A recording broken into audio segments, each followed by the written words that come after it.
Terima kasih kepada teman-teman yang tadi sudah mengajukan pertanyaan. Kalsel, mengapa bukan kader sendiri, gitu ya? Iya, sebetulnya kami selalu ingin mengusung kader-kader utama Partai Demokrat yang memiliki keinginan dan juga kesiapan. Dan tentunya saya selalu mengingatkan kepada semua kader Demokrat untuk mengukur segala sesuatunya dengan baik. Saya sering berseloroh bahwa semangat harus diikuti dengan kesiapan. Kesiapan itu tentu bicara elektabilitasnya bagaimana, kemudian supporternya bagaimana, termasuk juga apakah memiliki kecukupan tiket dari koalisi partai-partai politik. Selain tentunya juga logistik yang harus dihitung, karena bagaimanapun pertarungan politik membutuhkan logistik yang tidak sedikit. Tapi saya membuka ruang, kami membuka ruang dengan baik, mekanismenya juga jelas, dan tadi Ketua DPD termasuk kader-kader kami di Kalsel juga menyatakan memberikan dukungan penuh kepada pasangan Bapak Muhyiddin dan Bapak Hanuriadi. Ini menunjukkan bahwa kami juga memiliki kedewasaan, rasional, dan tentunya melihat pasangan atau kandidat yang memiliki kans kemenangan yang baik.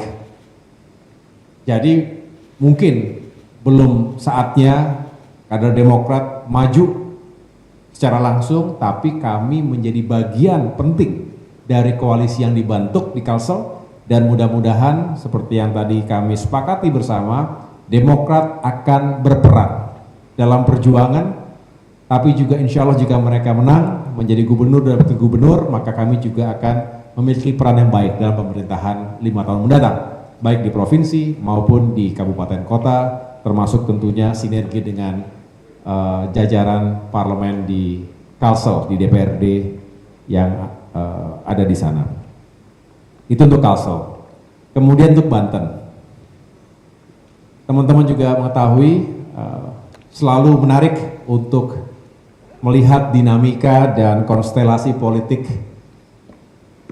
di Jawa, tentunya termasuk Banten, dan kita tahu memang ada potensi poros-poros koalisi yang terbangun, kemudian tadi disampaikan tidak sama dengan Golkar misalnya, atau Kim tidak selalu sama-sama. Ya, inilah yang harus kita terima sebagai realitas dalam politik, termasuk dalam pilkada. Seringkali semangatnya memang kita berupaya untuk mencari kesamaan-kesamaan dalam provinsi-provinsi atau daerah-daerah yang memiliki nilai strategis bersama, tapi kami juga menyadari sejak awal bahwa tentunya masing-masing partai punya perhitungan, punya faktor-faktor yang dipertimbangkan, termasuk landscape atau konstelasi politik di daerah mungkin tidak selalu sama dengan apa yang terjadi saat Pilpres. Yang penting bagi kami, para pemimpin parpol di tingkat nasional maupun di tingkat daerah juga memiliki kesadaran itu. Sehingga tentunya saling menghormati dan saling memahami. Mudah-mudahan juga saling menerima. Dengan demikian, rasanya ini juga menjadi sebuah bentuk kedewasaan dalam berpolitik, tapi tidak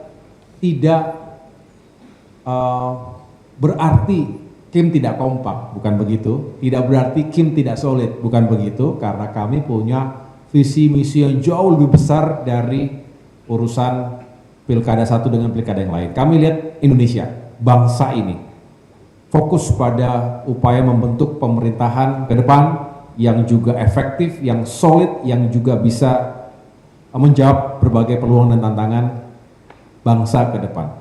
Kalau kemudian ada dinamika satu dan lain hal, akibat pilkada itu hanya menjadi bagian dalam kedewasaan dan proses demokrasi dan politik di Indonesia. Tetapi sekali lagi, ini merupakan sesuatu yang insya Allah kami semua bisa saling terima dan saling menghormati satu sama lain. Kemudian Yang ketiga tadi terkait dengan DKI Jakarta. Mana tadi? DKI Jakarta, ya. Saya dan Partai Demokrat masih terus melakukan perhitungan-perhitungan, simulasi-simulasi, berkomunikasi dengan berbagai pihak, komunikasi politik antar partai juga terus dilakukan. Sampai dengan kemarin atau 2 hari yang lalu, saya berkomunikasi dengan ketum-ketum Parpol Kim, juga masih mencari bentuk terbaik, ya.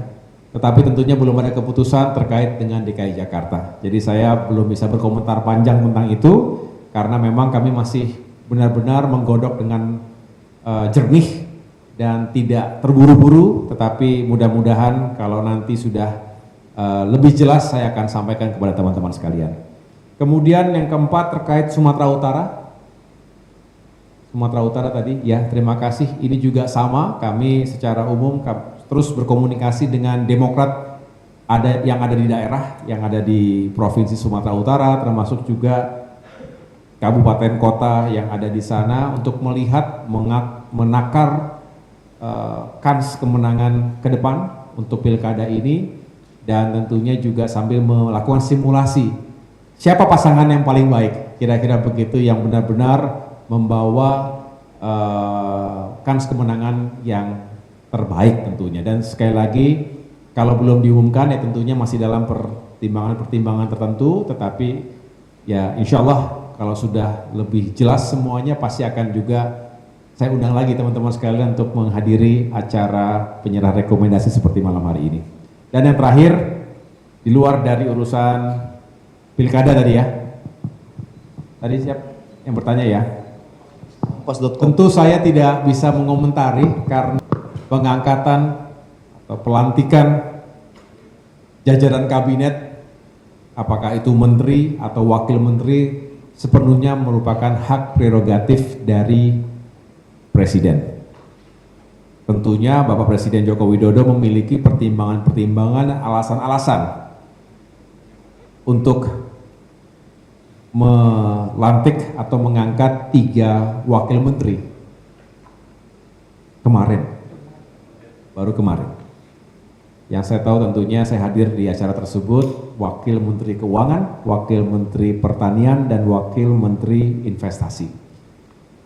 Saya rasa beliau yang bisa menjelaskan alasannya. Bagi kami yang jelas sebagai pembantu Presiden, ya kami ingin meyakinkan, saya sendiri tentunya dalam kapasitas sebagai Menteri ATR BPN ingin meyakinkan 3 bulan terakhir menuju Oktober 2024, tepatnya 20 Oktober 2024, tugas-tugas kementerian itu juga bisa kita capai dengan baik.